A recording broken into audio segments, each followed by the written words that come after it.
I've done a whole bunch of different things. The Red Green Show you may have heard of. I did a series for TVO called Prisoners of Gravity, a program called History Bites. I was with a comedy troupe called The Frantics and Mr. Canoe Head. I have a degree in physics. I do magic. I can go down a long, long list. And guess what? I found out at the age of 47 when my son was diagnosed that I have ADHD. I looked at the list of symptoms and I went, this is normal. And it was my normal. That's a very dramatic thing at midlife to find out you've got a disorder, a mental illness. There's something wrong. I have since come to the conclusion it's not wrong, it's just it doesn't work well in this world in some ways. On the other hand, I am a writer, I am a producer, I am a director, I am a comedian, I have a degree in physics, and on and on and on. I am what is called high functioning. A lot of people with ADHD are not. When I was diagnosed, the support that I got from family members and friends was non-existent. What are you talking about? You're on television. You've been on national television. You're famous, blah, blah, blah, blah, blah. You can't have this. I taught kids with ADHD. You don't have ADHD. It was so humiliating. It was like a slap in the face, and it was so humiliating, I vowed I was going to change it. And I got tired of arguing with people. And so instead I made a documentary called ADD and Loving It. And my friend, Patrick McKenna, fellow comedian who played Harold on The Red Green Show and Marty on Traitors and many other things, knew he was ADHD, son diagnosed, but he'd never been formally tested. So we did a documentary for Global, God bless him, ADD and Loving It. It drew huge ratings, and it created this tidal wave of people going, adults coming saying, oh my God. One guy wrote and said, I was working on the paperwork for my 4th bankruptcy and my 3rd divorce, and I had planned that on the day after, the weekend after we finished the paperwork, which was 2 weeks Saturday, I was going to end it. I had some really nice whiskey and some pills that would do the job, and I was out of here because I had given up and I couldn't figure out life, and that I happened to see your program. And I flushed those pills down the toilet. I was standing at my doctor's office the next morning, pounding on his door, demanding to be seen. He gave me some much better pills. It's been a week, and everything has shifted. It's one of the great things about stimulant medication. I tell people it's the best cup of coffee in the world. Either, 30 minutes after your coffee, and everybody knows that, don't talk to me till I've had my coffee. Now, let's talk about the stupid stimulant medication. How can that help you? Just like I need a cigarette, nicotine, caffeine. I was self-medicating, and I would say every adult with ADHD is self-medicating. For me, it was work, it was caffeine from 6 or 7 cans of cola a day. It was a whole bunch of different things that I used to self-medicate.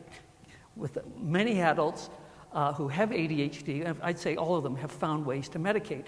And although ADHD in kids is very well recognized, everybody knows what to look for now, even the quieter, predominantly inattentive girls mostly, people are knowing what to look for. Amongst adults, 80% is the best estimate I've heard, still undiagnosed, unaware, addicted to cannabis, alcohol, sex, drugs, gambling, taking on risky jobs. I have a friend, half the stuntmen I've met, in fact, most of the stuntmen I've worked with and almost everybody in show business, ADHD up the wazoo, not diagnosed.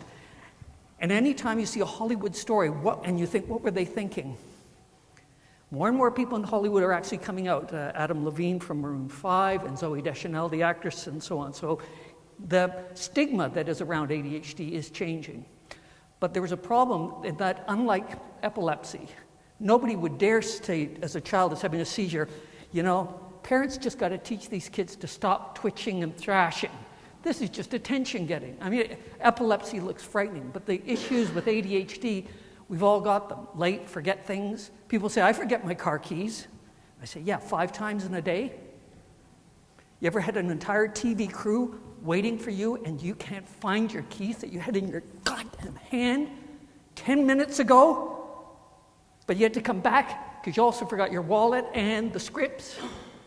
And then you find the keys in the basement on the dryer. That's right, I vaguely remember coming down. Anyway, it is a disorder.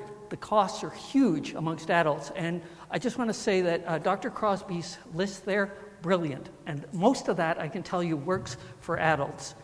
It works for me. My wife and I were glancing at each other, and she was chuckling at some of those tools and strategies.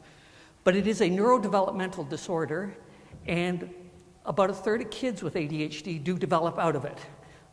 What I'm trying to do now with the website we have, Totally ADD, and all the videos we have produced since that first one, what I'm trying to do is help everybody else develop, because we continue to develop as adults, and it is amazing what I have found is in taking on my own ADHD, in taking medication, which was a huge one for me. I don't drink. I never did drugs, because I think I kind of knew my brain was weird, and I just didn't want to mess with it. And I saw, I guess, what drugs did to all my friends. But anyway, so taking medication, frightening for me. And I was just as creative, and I got more done, and there was less of this all day long. But also, mindfulness, yoga, I have a coach. There's a whole bunch of different strategies I use. And you know, Dr. Crosby mentioned that one tool or a reward may stop working. Every day, I have 3 or 4 different organizing tools I use for a day, depending on what I'm doing. Is this going to be one long day of writing blogs and things like that, or is it going to be a dozen phone calls and on and on and on? So I have different structures. I always change it up. Coaching, hugely helpful. So I've often said, started actually more and more in public saying, I think this is a holistic disorder because it affects every area of life. If I have trouble listening and I'm sitting with my wife as she's pouring her heart out, or we're in a noisy bar, you know, Jack Astor's with 8 TVs, each one has a sport that I don't really care about even, but I'm like this as they're trying to pour their heart out or tell me something, and I can't pay attention. Do they think, geez, I wonder if Dad's low on dopamine and noradrenaline? Or do they think, my life doesn't matter because Dad's a big television, blah, blah, blah, blah, blah.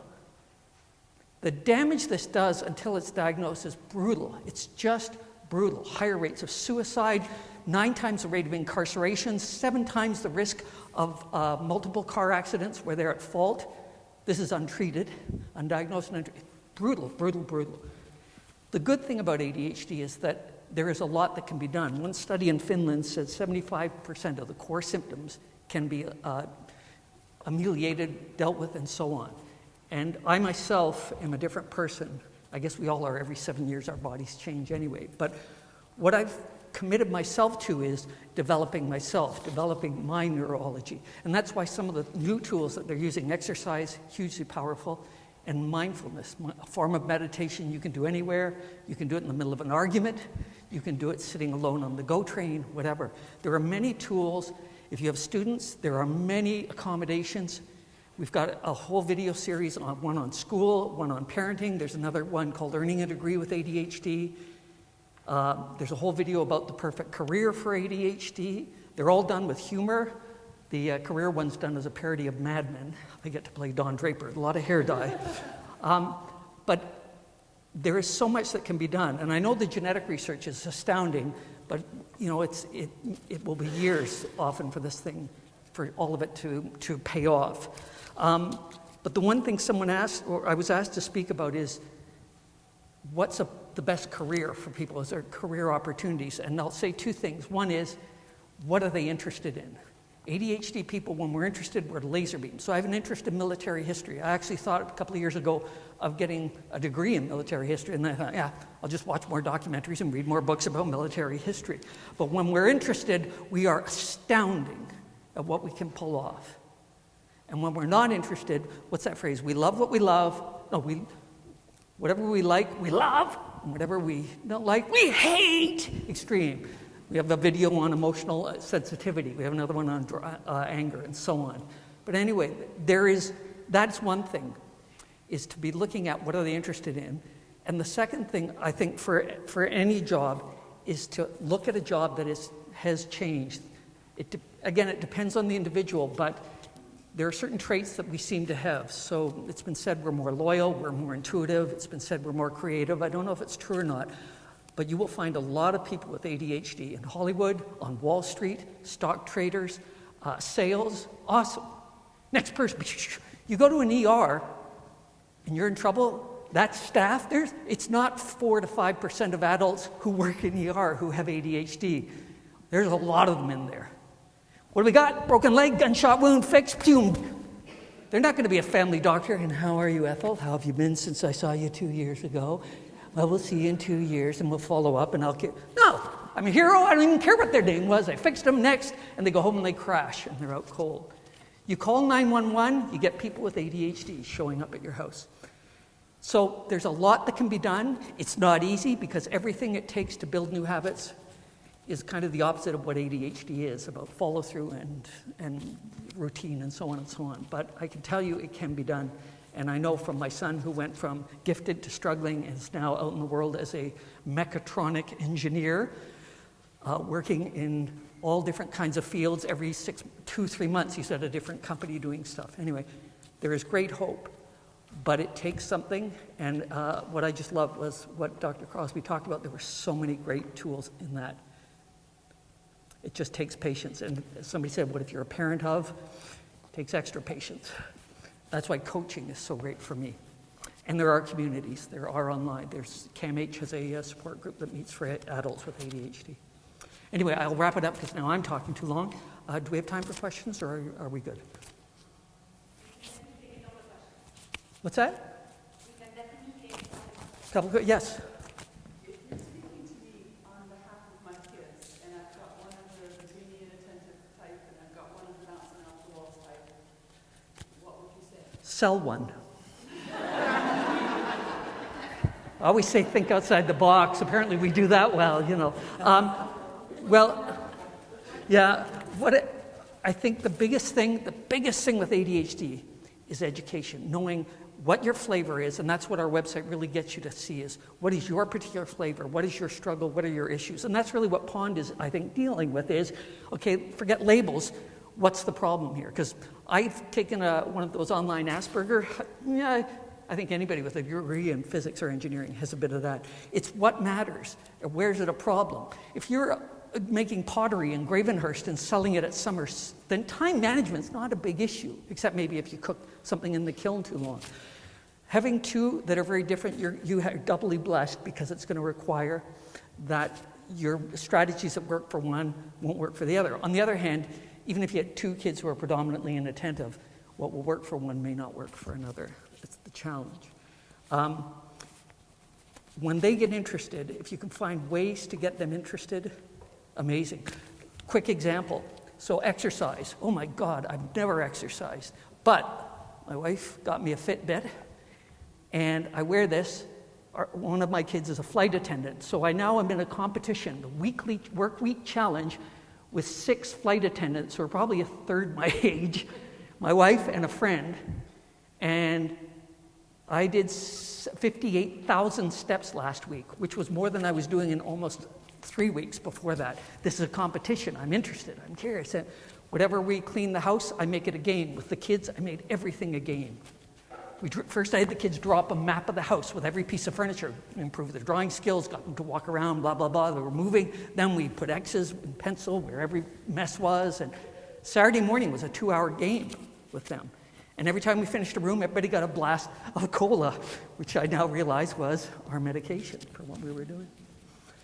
But yeah, I would say just educate yourself about how it shows up in adults. In fact, we wrote a book. I wrote it with a doctor from CAMH called ADD Stole My Car Keys. It's available, downloadable, or you can order it, but it's on our website. It's 155 ways that ADHD shows up in adults and in people. Beliefs, behaviors, misbehaviors. All right? If you want more, Totally ADD is the website. There's a ton there, but I think we should wrap it up because we'll be here till December. And it's darn interesting. That's the problem with it. All right, I'll take this off. Thank you.